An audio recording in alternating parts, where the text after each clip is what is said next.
सोचो यार, एक सेकंड के लिए इमेजिन करो, आप अपने देश के एक बहुत ही टॉप लेवल के सुपर रिस्पेक्टेड डॉक्टर हो।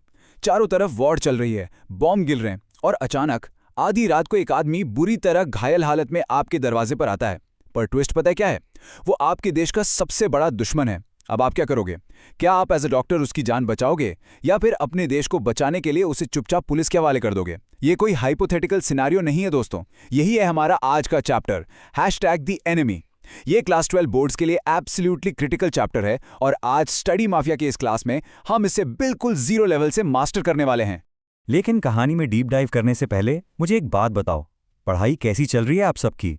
नीचे कमेंट्स में अभी लिखकर बताओ कि इस बार बोर्ड्स में आपका टारगेट परसेंटेज कितना है। मुझे हर एक स्टूडेंट का गोल देखना है कमेंट्स में। और हाँ, ये भी ज़रूर बताना कि अगला कौन सा चैप्टर चाहिए आपको। देखो, ये वाला चैप्टर हाई यील्ड है, इसका बोर्ड एग्जाम्स में वेटेज काफ़ी ज़्यादा होता है। लॉन्ग आंसर्स में ये पक्का आता है, पर टेंशन मत लो, हम इसको इतना आसान और इंटरेस्टिंग बना देंगे कि हर एक पॉइंट आपके दिमाग में क्रिस्टल क्लियर हो जाएगा। तो आज की क्लास का रोड मैप जल्दी से देख लेते हैं। सबसे पहले हम मिलेंगे हमारे हीरो डॉक्टर सदाओ से, फिर देखेंगे उस दुश्मन की अचानक एंट्री, उसके बाद द सीक्रेट ऑपरेशन, जनरल का master plan, the final escape और एंड में एक क्विक बोर्ड रिकैप ताकि कुछ भी ना छूटे। ओके, तो शुरू करते हैं सेक्शन 1, मीट डॉक्टर सदाओ। कहानी सेट है वर्ल्ड वॉर 2 के टाइम पर।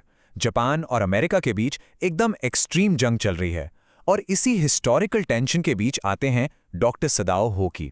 ये जापान के एक बहुत ही स्किल्ड, हाईली रिस्पेक्टेड सर्जन और साइंटिस्ट हैं, लेकिन उनकी लाइफ का फाउंडेशन सिर्फ मेडिसिन नहीं है, वो अपने देश, अपने कल्चर से बहुत ज़्यादा प्यार करते हैं। अब यहां आती है उनकी लाइफ की सबसे बड़ी problem, duty to Japan versus duty as a doctor. देखो, सदाओ को उनके ट्रेडिशनल फादर ने मेडिसिन पढ़ने के लिए अमेरिका भेजा था।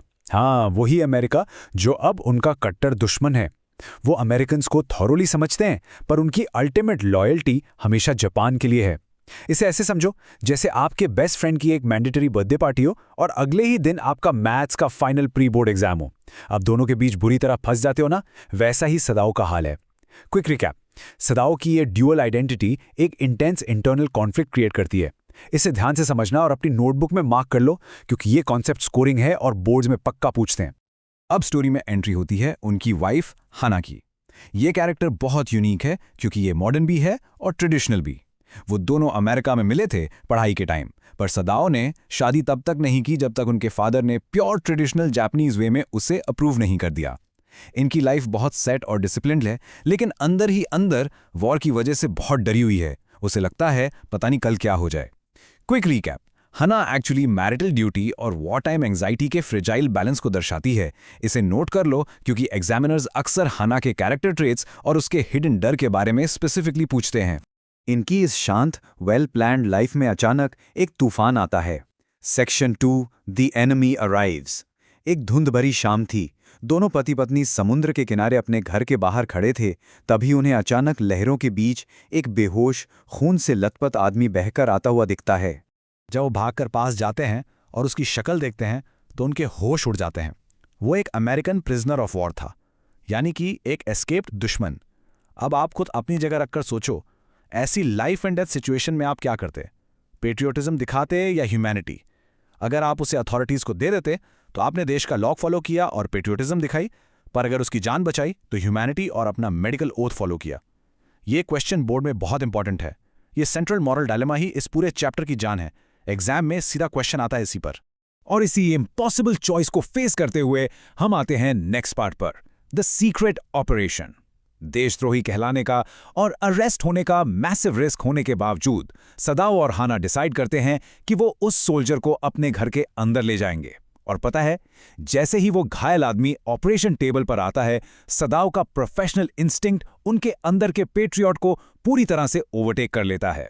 सर्जरी के टाइम सदाओ के लिए वो आदमी सिर्फ एक पेशेंट था, कोई एनिमी नहीं। हाना वहां थी, उसने पहली बार इतना खून देखा था। वो डर से कांप रही थी, पर फिर भी उसने अपनी हस्बैंड की हेल्प की। सदाओ को उस मोमेंट में उसकी नेशनैलिटी से कोई फर्क नहीं पड़ रहा था। ये बिल्कुल वैसा है जैसे आप एग्जाम हॉल में पेपर लिखने में इतने फोकस्ड होते हो कि बाहर अगर डीजे भी बज रहा हो तो आपको सुनाई नहीं देता। सदाओ को सिर्फ अपना मेडिकल टास्क दिख रहा था। क्विक रिकैप, ऑपरेशन थिएटर में एक डॉक्टर की ड्यूटी किसी भी नेशनल बायस से ऊपर होती है। ये क्लियरली एग्जाम में पूछा जा सकता है, so keep it in mind और इस कोड को याद रखना। लेकिन याद रखना, हर एक्शन का एक बड़ा कॉन्सिक्वेंस होता है। घर के जो सर्वेंट्स थे वो डर के मारे रिबेल कर देते हैं और फाइनली घर छोड़कर चले जाते हैं। उन्हें लगता था कि एक अमेरिकन को छुपाने के जुर्म में उन्हें भी अरेस्ट करके सजा दी जाएगी। ये सोसाइटल रूल्स और पीयर प्रेशर का एक परफेक्ट एग्जाम्पल है। जब एक पूरी सोसाइटी फेयर से चलती है तो वो उन लोगों को बिल्कुल अकेला कर देती है जो थोड़ा अलग सोचते हैं। क्विक रिकैप, सर्वेंट्स एक्चुअली डर से भरी वॉर टाइम सोसाइटी का रिफ्लेक्शन है।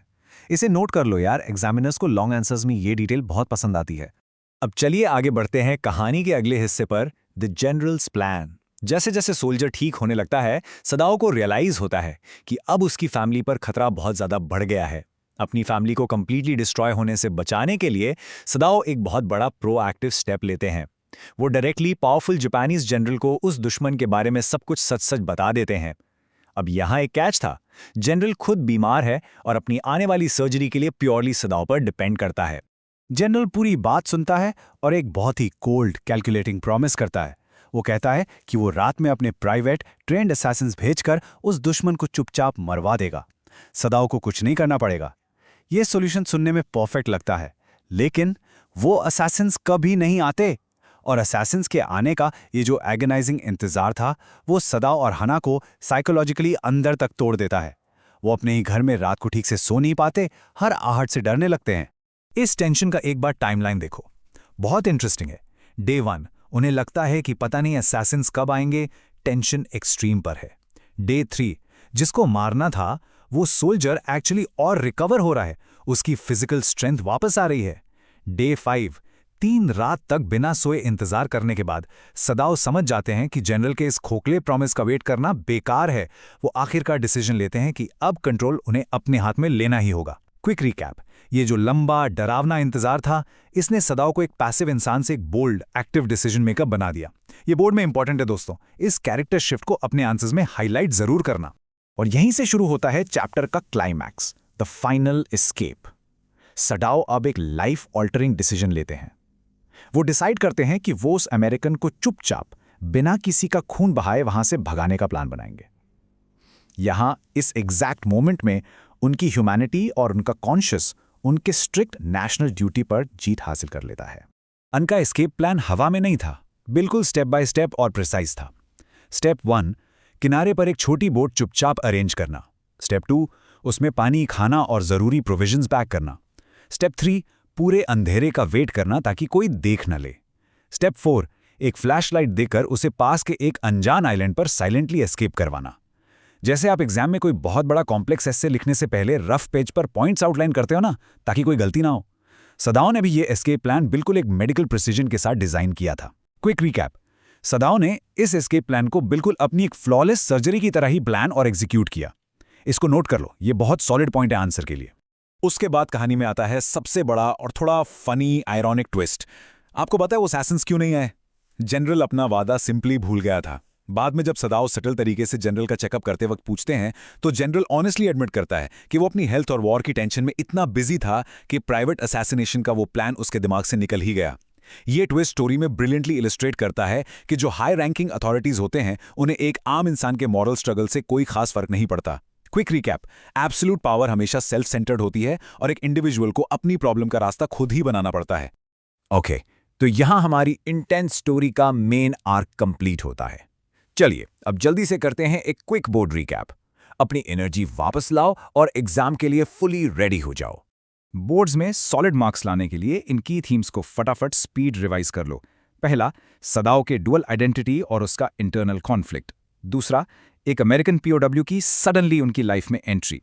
तीसरा, इस चैप्टर का सबसे बड़ा थीम पेट्रियोटिज्म वर्सेस ह्यूमैनिटी का सेंट्रल डिलेमा। चौथा, डर के मारे सर्वेंट्स का रिवोल्ट और घर छोड़ देना। पांचवां, सदाओ की सक्सेसफुल और सीक्रेट सर्जरी। छठा, जनरल का प्रॉमिस करके भूल जाना। और फाइनली, सदाओ का खुद बनाया गया ह्यूमन एस्केप प्लान। इन सब का अल्टीमेट टेक अवे क्या है?